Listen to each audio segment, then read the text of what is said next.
जी star news से आइए डालते हैं आज की मुख्य खबरों पर एक नजर।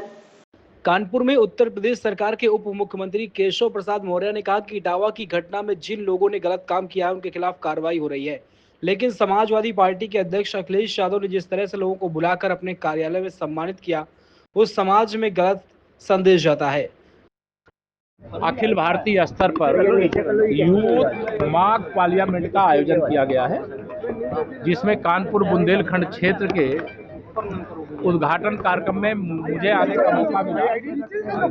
आज से 50 साल पहले कांग्रेस ने इस देश में आपातकाल को थोपने का काम किया था और कांग्रेस को छोड़ करके संपूर्ण विपक्ष आपातकाल के खिलाफ लड़ाई लड़ा, जेल गया और लंबे संघर्ष से 21 महीने के संघर्ष के बाद इस देश को आपातकाल से मुक्ति मिली थी। आज भारतीय जनता पार्टी लोकतंत्र की मजबूती के लिए, युवाओं में जागरूकता पैदा करने के लिए एक मॉक पार्लियामेंट का ये आयोजन है और उस मॉक पार्लियामेंट के माध्यम से एक बड़ा संदेश देश में जाए, आप सबके भी माध्यम से, क्योंकि जब आपातकाल लगा था तो केवल विपक्षी नेताओं के खिलाफ ही कार्रवाई नहीं हुई, नागरिकों के अधिकार ही नहीं छीने गए, न्यायपालिका को उसकी इच्छा अनुसार आदेश, कांग्रेस चाहती थी कांग्रेस की इच्छा अनुसार आदेश दिए जाएं और मीडिया को भी इस बात के लिए विवश किया जाता था कि जो वो कहें वही आप लोग छापो, वही दिखाओ। उस समय इलेक्ट्रॉनिक मीडिया नहीं था, तो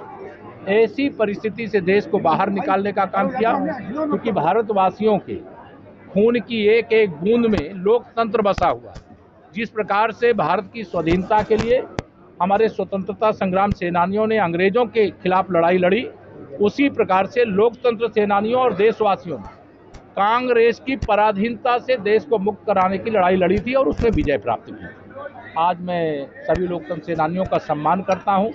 और युवा मोर्चा के जो हमारे कार्यकर्ता आज यहाँ पे मॉक पार्लियामेंट का, उनके उज्जवल भविष्य की कामना करता हूं। सर, इटावा के पीछे कौन जिम्मेदार, इतनी बड़ी घटना इटावा में हुई, कौन जिम्मेदार होगा इसके पीछे? देखिए, वो दुर्भाग्यपूर्ण घटना है, वो नहीं होनी चाहिए, लेकिन श्री अखिलेश यादव जी का और समाजवादी पार्टी का इटावा की घटना को लेकर के जो घटिया आचरण है, वो समाजवादी पार्टी को समाप्तवादी पार्टी बनाने का जो मैं लगातार भाषण देता रहता हूं, उस सच्चाई की ओर आगे बढ़ रहे हैं। समाज कभी भी जब इमरजेंसी नहीं स्वीकार किया तो समाज को समाज से लड़ाने की कोशिश कभी स्वीकार नहीं करेगा। कोई दुर्घटना हुई, जो गलत किए उनके खिलाफ कार्रवाई हो रही है, लेकिन उसको समाजवादी पार्टी के कार्यालय में बुला करके जो कथावाचक है उनको यादव बना करके रख दिया। आप जातिवाद फैला रहे हो, आप उसको ब्राह्मण बनाम यादव की लड़ाई दे रहे हो, आप उसको फर्जी पीडीए चलाते हो, परिवार डेवलपमेंट एजेंसी चलाते हो और उसके बाद उसमें कि पिछड़े वर्ग के हैं इसलिए ऐसा हो रहा है। ये एकदम झूठ है। श्री अखिलेश यादव जी सत्ता के बिना बेचैन है और वो श्री मुलायम सिंह यादव जी के परिवार के अंतिम शासक के रूप में 2012 से 2017 तक सरकार में रह लिए। अब 2047 तक विकसित भारत बनने तक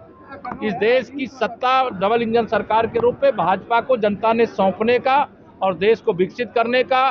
देश के उज्जवल भविष्य का, देश को विश्व गुरु बनाने का समर्थन देने के लिए भाजपा के साथ है, भाजपा के साथ रहेगी, ऐसा हमें विश्वास है। और 2027 में हम लोग 2017 दोहराएंगे।